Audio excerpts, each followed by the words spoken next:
ago. Why are they doing it? They're doing it to get media attention because people have a belief that if things are represented in the media, they'll be taken care of. And that's a great thing. I mean, that is really a wonderful thing. Now, is the media here always the most responsible? Is everything you see in the paper true? Not necessarily.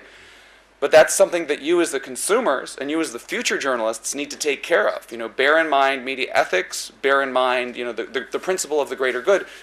We're seeing in the UK, I don't know if anyone is familiar with what's happening with the United Kingdom right now. There's a scandal having to do with a newspaper and a news organization that used less than ethical means to get some of the stories to sell papers. So as you can see, it doesn't matter the level of development of a country. You know, media ethics is something that needs to be observed, and when not observed, will come back on that media organization and those reporters. I mean, they're arresting editors in London right now for using these methods which ultimately hurt people. So as future journalists, I would say be responsible. You know, is selling those few more papers really worth wrecking those people's lives? Probably not. I mean, you're there. You have a really sacred trust to honor and preserve the dignity of your institution, but also to help the people. I mean, ultimately, journalism should be there to put checks on power, especially governmental power or business power, but also to provide truth and entertain people along the way. Okay, so that for me is the biggest shared value: freedom of expression, freedom of the media, and it's something that Americans will defend to the hilt, and it's enshrined in our Constitution's First Amendment. And it's something that I think Pakistanis, although recently having gotten it, I mean, 20 years ago, one paper, one TV, one radio. Now, I think, how many news channels are there now? Is it 1,000, 3,000? No, I'm kidding. There's dozens. There's literally almost 100 channels that you can pick from. I get 7 newspapers in the morning, and that's just the English. So, you know, this is something that Pakistanis and Americans can really share. Right, the last point I want to make before I go forward is our most recent shared interests have to do with the war, with the so-called war on terror and the situation in Afghanistan. And, you know, President Obama 2 weeks ago gave a speech on progress that has been made in Afghanistan. And the progress has been tremendous. And I'd encourage you to go back and look through the transcript of his speech. If you haven't seen his speech, he announced the plan to hand over power to the Afghans and to draw down 33,000 troops and to reduce the number of coalition troops in the area. Now, both Pakistan and the United States have a vested interest in a secure Afghanistan. The future to a secure Afghanistan is a democratic, free, independent, and economically viable Pakistan. That's our interest here. That is really what we want to do. You know, there's a lot of debate going on right now within the United States about Pakistan. There's a lot of questions being raised. But I want you guys to consider the fact that we have a federal system and that America is not a monolith. You have the benefit of a president who pronounces the name of your country correctly every time. This is the first president in America's history who says Pakistan. Okay? He's been here. He visited when he was in college. His roommates were Pakistani Americans or Pakistanis. His mother lived here for 5 years. So you have such a pro-Pakistan president right now. And I think this gets lost somehow. Like, this is somehow not conveyed. And I think some people don't understand that we did have a transition in power and that the Democrats took over from the Republicans. And even though, you know, the ship of state is a ship, it's not something, if I know if anyone's been on a big ship before, you can't just turn a ship around quickly. I mean, it's sort of a slow, I mean, when it does make a movement, it's very gradual. And I think that policy shift has been happening over time, but it's not noticeable. And you know, really take a look at what President Obama said about Afghanistan. He was very positive. There's been tremendous gains. More women in school, more people getting health care, more people having local government. You know, there are problems. They do exist. But compared to what it was 10 years ago, Afghanistan has tremendously gained in rule of law and economic prosperity. Anyway, with that, I'd like to conclude my remarks and open up the floor to any questions you have. The first question, we would like to open the house with one of our respectable faculty member, Ms. Rashta Qureshi. Pardon? Yeah. Thank you very much, Mr. Parry. You represented America in a very good manner. One of the points I will draw your kind attention, you said, this is the first President of America who visited Pakistan. I think the tenure we did spend for the last... He's not the first one to visit, but he visited before he became president, which is unusual. Yeah, but I will draw your kind attention towards lots of the leaders who paid visit to Pakistan after 9/11. And generally, I'm a journalist and contributing columns in one of the national daily Nuayvat and Daily Nation at the same time. I'm also contributing in Dawn as well. Generally, the impression of US of paying visits here in Pakistan, mostly they pay visit for themselves, not for Pakistan. And we have a general assumption that America supposed to leave Afghanistan and hand over the war to Pakistan. By this policy, the Pakistan will be getting involvement in all activities after the 9/11 war against terrorism upon the Pakistan, and will be escaped easily from all kind of the whatever the damages are there. Second thing, we people of Pakistan wanted to know when Pakistan... Madam, be concise, we have very limited time. Yeah, I'm coming to the point because this is a very important issue and conciseness is needed because we want to clarify. Shamsi air bases, we requested to pull down the drone attacks. We requested to get back the trainers and the other issues like that.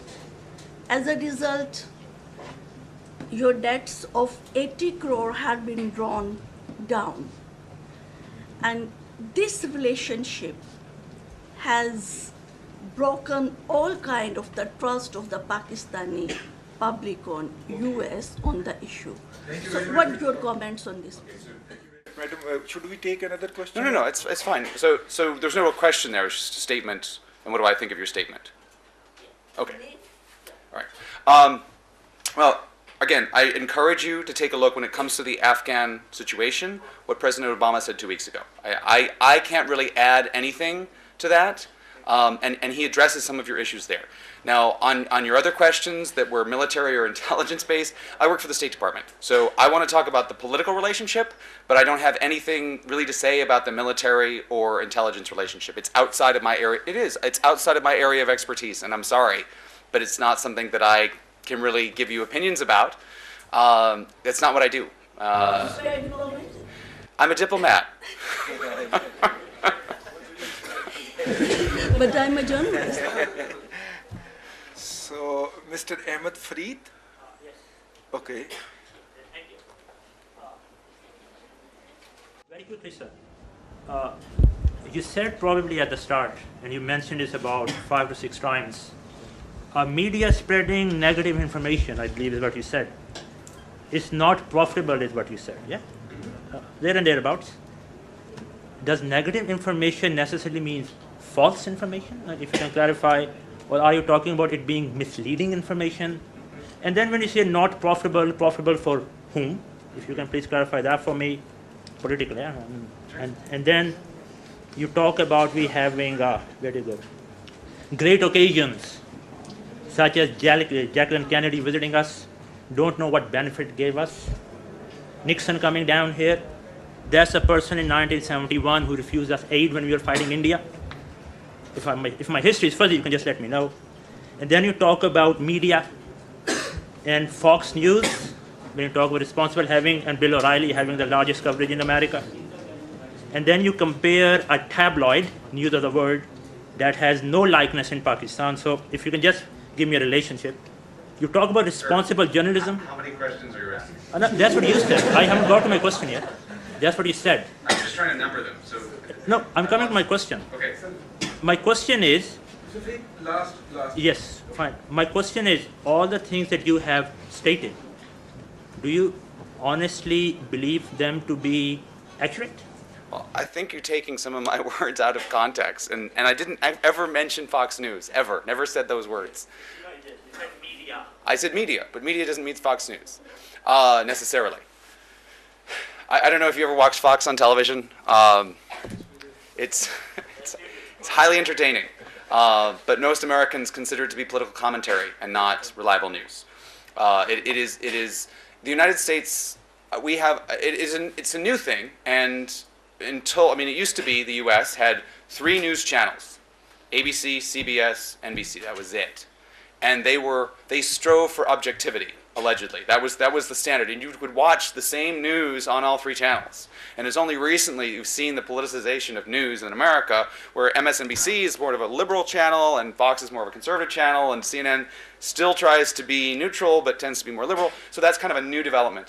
I'm trying to remember the order of your questions, but when I say profitable, I mean profitable for news organizations. I think that negative news sells far more papers and gets far more ratings than positive news.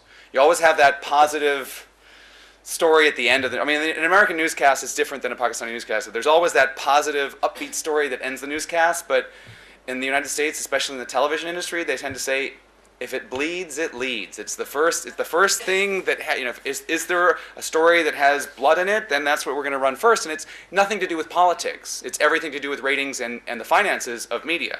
Now, when I said great moments, and I have to say, when we, on our Facebook page, we talk about the U.S.-Pakistan relationship, we had people send us things saying, hey, could we know more about this visit or this time or when this happened? And it's not just visits by Americans to Pakistan, but it's also visits by Pakistani leaders to America, like when Benazir Bhutto went to the White House, and there's a great photograph of Clinton and her walking across the lawn. It's just moments in history, these great moments.